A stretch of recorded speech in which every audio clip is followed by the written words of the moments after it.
Hello friends, সবাই কেমন আছেন? আশা করি সবাই অনেক বেশি ভালো আছেন। আমিও মোটামুটি ভালো আছি। আজ শেয়ার করতে চলছি সুন্দর একটি প্লেসের কথা। এটি খুলনার ভাইরাল একটি জায়গা। সবাই আপনারা কম বেশি চেনেন এবং গিয়েছেনও হয়তোবা। আমি একটু লেটেও গিয়েছি, তারপরও ভাবলাম একটু শেয়ার করি। আজকের মূল টপিক হচ্ছে খুলনার সবচেয়ে ভাইরাল জায়গা, খুলনা খালিশপুর চরের হাট। ফার্স্টে আমি রেডি হয়ে আমার ফ্যামিলির সঙ্গে চলে গিয়েছিলাম। মাঝে মাঝে ফ্যামিলির সাথে যেতে ভালোই লাগে, ফ্রেন্ড তো আছেই, কিন্তু ফ্যামিলির সাথে যাওয়া আলাদাই একটা আনন্দ। আমার মাঝে আমার বোন ছিল, সে বলছিল এখন ভিডিও করিস না, আমাকে ভালো লাগছে না। তারপরে আমি করেছি, সেটা হয়তো শোনানো হয়নি। তারপরে আমরা পৌঁছে গেলাম। তারপর এখানে সুন্দর একটা ব্রিজ এবং ওয়েদারটা জাস্ট ওয়াও ছিল, বলার বাইরে। তার মাঝে আবার ঝিরিঝিরি বৃষ্টি, কতই না ভালো লাগছিল। তারপর আমি এখান থেকে হাঁটাহাঁটি করতে লাগলাম। আর এমন ওয়েদার থাকলে তো কোনো কথাই নেই। মাঝে মাঝে আমাদের সবারই মনে হয় যে প্রকৃতির মাঝে একটু হারিয়ে যাই, একটু অন্যরকম শান্তি। এই ব্যস্তময় শহর থেকে মাঝে মাঝে মনে হয় যে একটু খোলা আকাশের নিচে একটু ঘুরি ফিরি, একটু দম বন্ধ হওয়া, যে নিঃশ্বাসটা যেন একটু হালকা হয়, এরকম ভালোই লাগে। তারপরে এখান থেকে হাঁটাহাঁটি করতে লাগলাম। তারপর এটা হচ্ছে নেভি ক্যাম্প। এখানে অবশ্য ঢুকতে দেয় না, খুব পরিচিত না থাকলে ঢুকতে দেয় না। আমরা একটু ভিডিও করে চলে এসেছিলাম, অবশ্য আমাদের ঢুকতে দেয়নি, ওখানে ঢোকা বারণই আছে। ঢোকার অনেক ইচ্ছে ছিল, জায়গাটাও খুব বেশি ভালো লাগছিল দূর থেকে, কিন্তু কি আর করার, ঢুকতে না দিলে তো কিছু করার নাই। তারপর ঘুরে ঘুরে দেখতে লাগলাম। আর এখানে সবথেকে একটা বিষয় বেশি ভালো লাগছে, যে বাঁশের তৈরি গোলপাতার একটা রেস্টুরেন্ট। ওখানে খাবার আইটেম অনেক কিছুই ছিল। তারপর জায়গাটা স্বল্প হলেও এখানে দেখার মতো অনেক কিছুই ছিল। একটা দোলনা, একটা না, তিনটা দোলনা। তারপর টুকটাক বেশ ভালোই লাগছিল, নদীর পাড়ে বসে এরকম দোলনা ঝুলতেও খুব বেশি ভালো লাগে।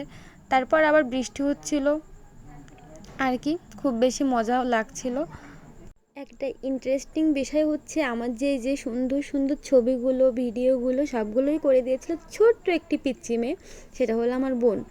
সে এত সুন্দর ছবি তুলবে, ভিডিও করবে, সেটা আমার আসলে কখনো ধারণাই ছিল না। তাকে দিয়ে আগেবার ছবি তুলিয়েছি, কিন্তু এরকমভাবে কখনো তোলানো হয়নি। কিন্তু সেদিন প্রতিটা ছবি ও আমাকে তুলে দিয়েছিল, এত সুন্দর হয়েছিল সেটা বলার বাইরে। মনে হয় না যে একটা জানাশোনা বড় মানুষও এরকমভাবে ছবিগুলো তুলতে পারবে। তারপর এভাবে বৃষ্টিতে দেখতেই পাচ্ছেন যে হালকা হালকা বৃষ্টি হচ্ছে, আমরা ভিজে ভিজে ভিডিও করছি। আর আমার তো দোলনা থেকে উঠতেই ইচ্ছা করে না, আর আমার ঝুলতে খুব ভালো লাগে। এই কারণে যে কয়টা দোলনা, তিনটা, আমি সবগুলো ট্রাই করেছি ওঠার, ছোটদের মতো। আর আমার বোন ছিল তো, সে আগে আগে যে দোলনাগুলো ধরছিল, আমি যে বসে বসে ভিডিওগুলো করছিলাম। ভাল লাগছিল খুব। বেশিরভাগ টাইম দোলনায় কাটিয়েছি আমরা। আর বৃষ্টির মাঝে দোলনায় এভাবে বসে থাকতে খুব বেশি ভালোই লাগে, আমি বসেও ছিলাম। তারপর এভাবে ও ভিডিওগুলো করছিল, দেখেন পাশ থেকে নৌকাটা যাচ্ছে, কতই না ভাল লাগছে। মানে এরকম থাকলে সবসময় মনে হয় বসে থাকি, মনে অন্যরকম একটা শান্তি কাজ করে। সেটা আমারও হচ্ছিল। আপনারাও অবশ্যই যেয়ে দেখবেন, খুব বেশি ভালো লাগবে। এরকম যে প্রকৃতির মাঝে ভালোই লাগে, যেয়ে দেখতে পারেন। বলছিলাম না, আমার বোন যে ছবিগুলো তুলে দিয়েছে, সুন্দর সুন্দর যে ফটোগুলো, আপনারা দেখতে থাকুন যে ফটোগুলো কত সুন্দর হয়েছে, যেটা বলার বাহিরে। ফটোগুলো কেমন হয়েছে অবশ্যই জানাবেন। তারপর আমরা সন্ধ্যার টাইমটাও এখানে কাটিয়েছি, অনেক লোকজন ছিল, তারপরও যেন খুব বেশি ভালো লাগছিল। হ্যাঁ, আর দেখুন এখানে ফাস্টফুড আইটেমটাও অনেক বেশি পরিমাণে পাওয়া যায়, বেশ ভালোই। আমরা অবশ্য ফুচকা ট্রাই করছিলাম এবং আইসক্রিম, চটপটি, সেটা হয়তো বা লাস্টে দেখাবো আপনাদের। তারপর আমরা ঘুরে ঘুরে দেখতে থাকলাম। দেখুন সন্ধ্যার পরে জায়গাটা আরও বেশি ভালো লাগে।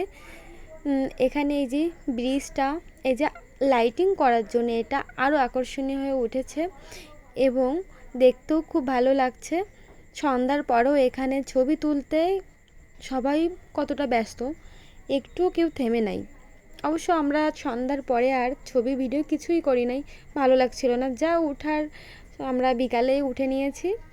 তারপর আমরা ভাবছি যে ছবি ভিডিও অনেক হয়েছে, আমরা একটু ঘুরে ঘুরে দেখি।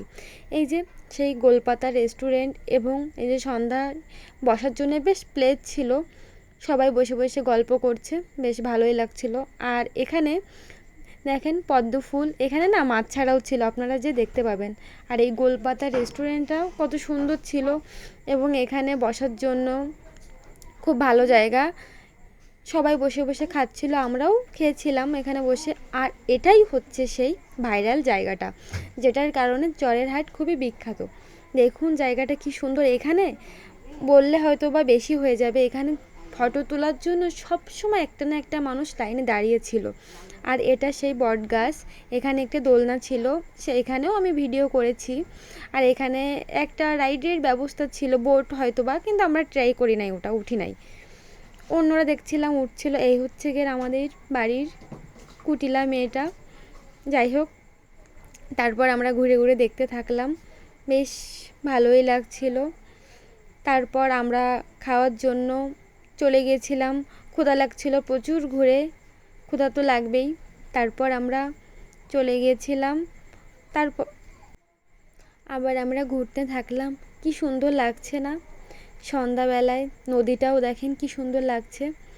তারপর আমি যখন ক্যামেরা ধরলাম তখন দেখি এই মেয়েটা ক্যামেরার সামনে এসে একটু ঢং করছে। সে সব সময় ক্যামেরা দেখলে এমন শুরু করবে, কি আর করার, কিচ্ছু বলার নাই। তারপরে খাবারের যে দোকানগুলো দেখতে থাকলাম, তারপর যেন দেখে যেন শেষই হচ্ছিল না, এদিক সেদিক ঘুরে ঘুরে দেখছিলাম, খুব বেশি ভালো লাগছিল। আর এখানে দেখাচ্ছি, দেখেন কি পরিমাণে ভিড়, যে লোকজন একটা না একটা লেগেই আছে। আমরা 4-5 বার আসার পরে তারপরে লাইন পেয়েছিলাম একটা ছবি তোলার জন্য। সবাই খাচ্ছিল, আমিও খেয়েছিলাম, কিন্তু আমার ভিডিও করি নাই, ওরা খাচ্ছিল তাই আমি ওদের ভিডিওটা নিয়ে নিয়েছিলাম। এই দেখুন ফুচকাটা কত সুন্দর ছিল।